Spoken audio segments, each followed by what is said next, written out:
हो राजा हो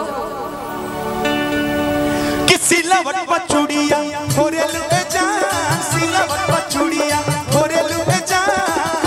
कि अपना राजा जी के दिलवा काहे दूर लुए जान हो अपना राजा जी के दिलवा काहे दूर लुए जान के राजा पहिले नियोन नहीं मानेला है अपना में हरि के घेरल खजानला तक में भइल बोलो मोर प्यार में अच्छा टच जय कहो सिंगार के नानेला गोरी हो राजा हो कि सिलावट पचुड़िया थोरे लुए जान सिलावट पचुड़िया थोरे लुए जान कि अपना राजा जी के दिलवा काहे दूर लुए जान हो अपना राजा जी के दिलवा काहे दूर लुए जान राजा पहिले नियोन नहीं मानेला अपना में हरि के घेरल खजानला कम भइल बोलो मोर प्यार टच जय कहो सिंगार के नानेला गोरी हो ए राजा हो सिलावट पचुड़िया अरे सिलावट पचुड़िया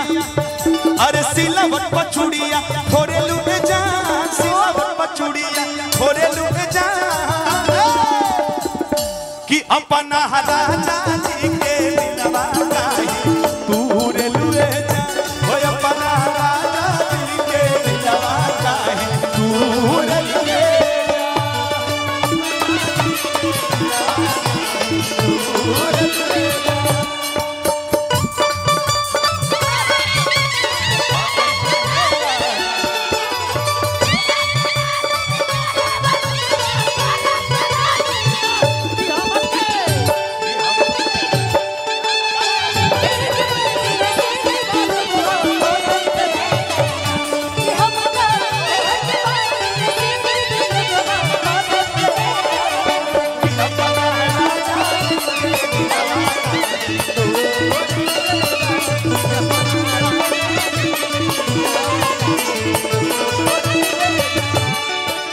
देखिए यहाँ के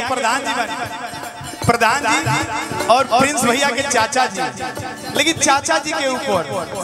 देखा हर औरत की यह कहानी हो मेहरारू के कितनो शौक श्रृंगार कर दे भैया मेहरारू कबो संतुष्ट अपना पति जी से ना भइल होई। हमारा लगा था यही से मोदी जी अपना मेहरारू के छोड़ के संन्यास ले ले। अब हमने के नया नया बियाह भइल घर तरी पहुंच जा के बाद सोचल जाई रानी गोरी हो राजा हो सूट लेके आई कि कीन दी साड़ी आओ न बैठ चालू कर दी गाड़ी हो कर दी गाड़ी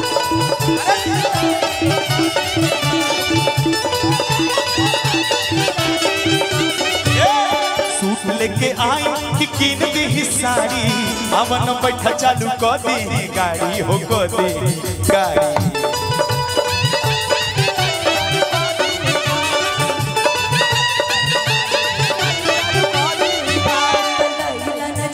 बजरिया हो बसड़िया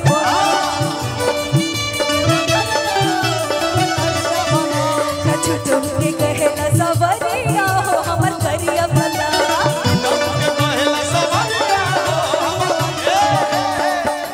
मुझे पता है ठाकुर जी गोरी राजा हो यही से मेहरारू कह जाला ना मेहरारू जब अपना मन के करली तनिको मर्द को सुन लेती हे भरत समाज में कि माथा बना ओढ़न धरे लुए जा माथा बना ओढ़न धरे लुए जा कि अपना राजा जी के दिलवा काहे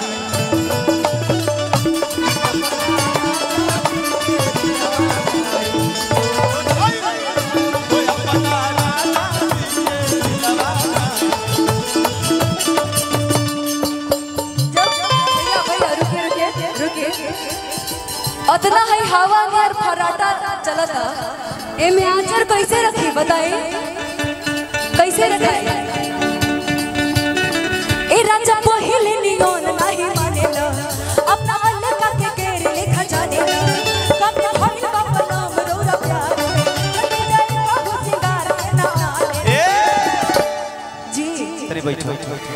बैठल का आज हमन को बैठी जा कोशिश कर रही हूँ ठाकुर जी। आज हमन को बैठी जा एक हम रुको ना हम है ना तो हम संभारे खातिर हर जगह रहो। सही है। घूंघट की आड़ से दिलबर का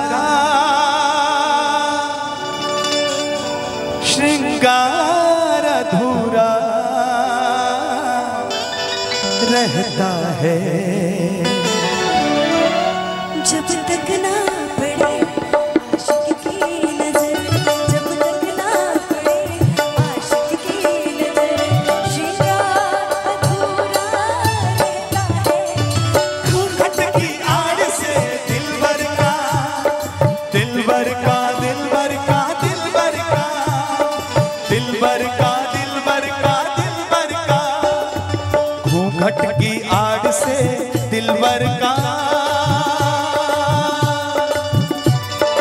दीदार अधूरा रहता है जब तक ना पड़े आशिक की नजर, जब तक ना पड़े आशिक की नजर, श्रृंगार अधूरा रहता है। घूंघट की आड़ से दिलबर का दिलबर का दिलबर का दिलबर का दिलबर का दिलबर का दिलबर का तो अपना राजा जी के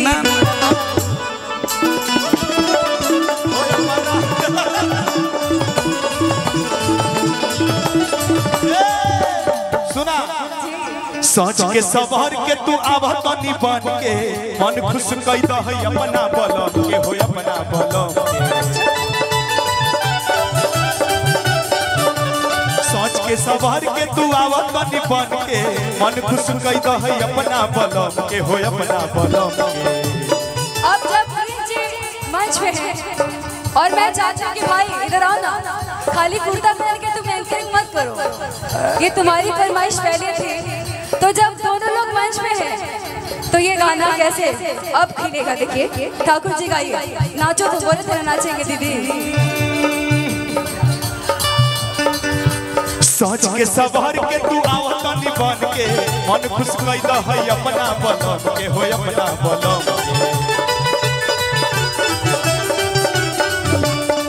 चाचा जी को बहुत बहुत प्रणाम, आपकी ओर से बारंबार आशीर्वाद आ रहा है।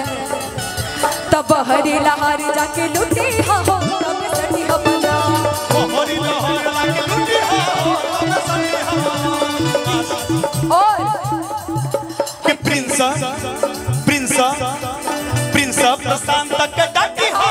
तब सटी हो प्रिंस प्रशांत के डाटी हो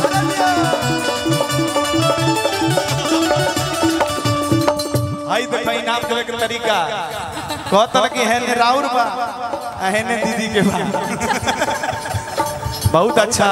लेकिन घर गए के बाद आके हो जाए, घर जाने के बाद एक हो जाता है। हाँ सोच के सवार के तू आवा तनी बन के मन खुश कई दहई अपना बलम के हो अपना बलम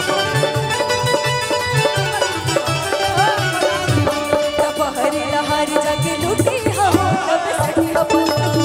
हरी लहर लागे लुटी हो तब सटी हो साथी संगतिया के डटी हा हो तब हटी हा बना, साथी संगतिया के डाटी हो कि बेरी बेरी गोरी ए राजा हो गोरी हो राजा हो, बेरी बेरी मुहावा बेरी बेरी मुहावा फेरे लुए जा बेरी बेरी मुहावा फेरे लुए जा कि अपना राजा जी के दिलवा का है अपना राजा जी के दिलवा का अपना राजा जी के दिलवा का तू लुए जा ए राजा पहले नियोन नहीं माने अपना बिहारी के घेरे में खजाने कभी भइल बा बोलो मरो रंगा जीजे को हो सिंगार के ना सिलवट पा चूड़िया फोरे लुए जान सिलवट पचुड़िया फोरेलू ए जान कि अपना राजा जी के दिलवा कहे हर तू